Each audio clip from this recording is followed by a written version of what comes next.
Rarely do we stop to think how the products we consume arrive every day to our homes or workplaces. It is so common and normal that we do not give it any importance. However, there were times where the transport of goods was very expensive due to the lack of infrastructure. Today, we will talk about an infrastructure project that radically changed sea shipments by creating a shortcut between the Pacific Ocean and the Atlantic. This is the Panama Canal, one of the most impressive engineering works that have been built. The first time it was thought to build a canal in the Isthmus of Panama dates back to the 16th century when King Carlos I of Spain commissioned his local governor to find a route to make the trip west to Asia from Europe shorter.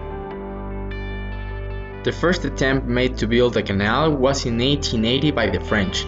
They hired Count Ferdinand of Lesseps, who years before had built the Suez Canal in Egypt.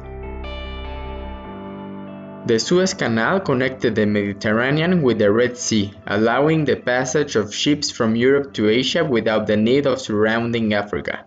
The Suez Canal has the same level along its entire route and allows vessels with a draft of up to 20 meters. This is the distance between the waterline and the baseline or keel.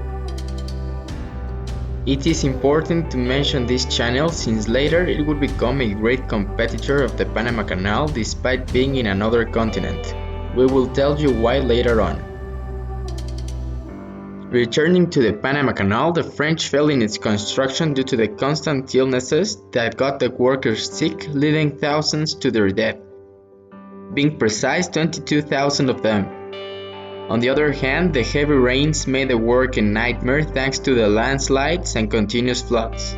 In addition to this, Lesseps realized that a channel with the same level would be very complicated since the difference between both oceans was too large during the rainy seasons, since the level of the Chagres River increased by more than 10 meters during the same.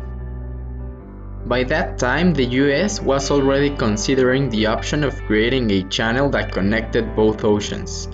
They analyzed different locations such as the Tehuantepec Isthmus in Mexico or building it in Nicaragua. Finally, supported by Theodore Roosevelt's decision, they bought the rights over the Panama Canal to the French. To guarantee their control over the canal, the US financially and militarily supported the Panamanian independence movement, which sought to separate Panama from Colombia. In exchange for the support, by achieving the independence and recognizing the Republic of Panama as independent, the US signed an agreement with the new country through which they gave away the rights to operate the canal for a modest payment of $10 million and an annuity of $250,000 for its use. Obviously, no one imagined the size of business that was being created. Many Panamanians saw this agreement as a betrayal of their newly formed country and opposed to the construction for many years. However, on May 4, 1904, with a ceremony, the construction of the canal began. In charge of the construction was a railroad specialist who, after analyzing the project for a while, proposed to then President Roosevelt that it would be a better option to make a locks canal instead of a constant level one. The locks would allow the creation of an artificial lake halfway between the mountains and would facilitate the rest of the construction by reducing the amount of excavations needed.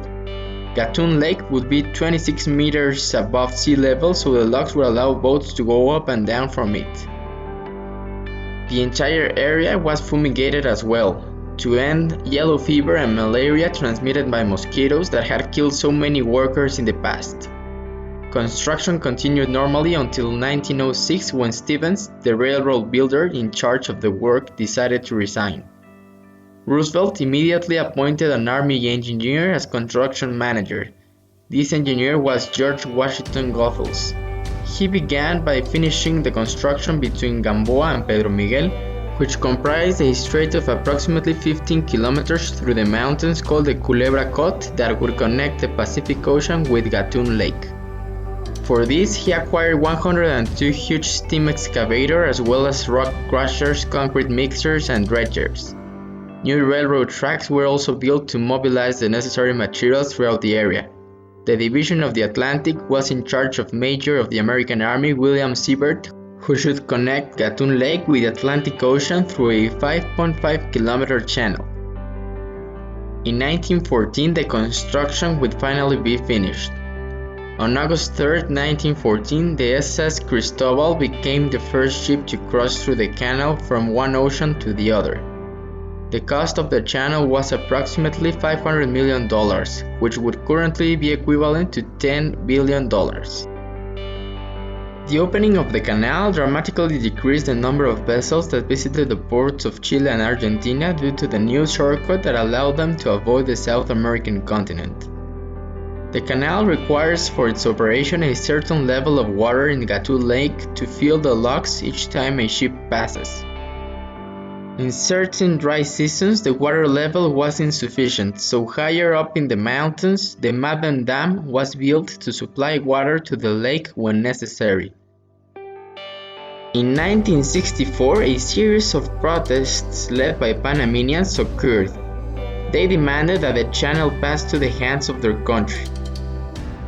On January 9th, protests were repressed by the American Army and 22 Panamanians and 4 American soldiers died that day. Since then, they are reminded on Martyrs' Day every January 9th for their bravery. Thanks to this, 10 years later in 1974, the Torrijos-Carter Agreement would be signed where the US would cede control of the canal to Panama as long as it remained an international neutral waterway. In 1999, Panama officially took possession of it. Today, the channel is still Panama's main source of income. To generate money, the channel charges a fee on each container that passes through it. The rate is around $90 for each 20-foot equivalent unit, which is a 20-foot container. On the other hand, passenger ships pay for the capacity of passengers that they can accommodate in beds. With increasing globalization, the size of the canal began to become a limitation, so the new vessels began to be designed with a maximum size that would fit in the canal locks. Vessels manufactured with these measures are known as Panamax. They usually have a maximum capacity of up to 5,000 20-foot equivalent units or 20-foot containers.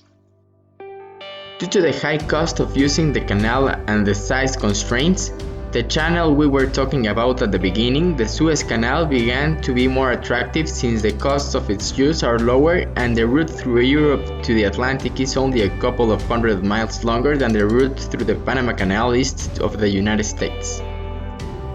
As the Panama Canal began to be affected by this, in 2007 the construction of a new set of locks parallel to the existing ones began, which would allow the passage of larger vessels. The works finished in 2015 and were very well received by the world's marine industry.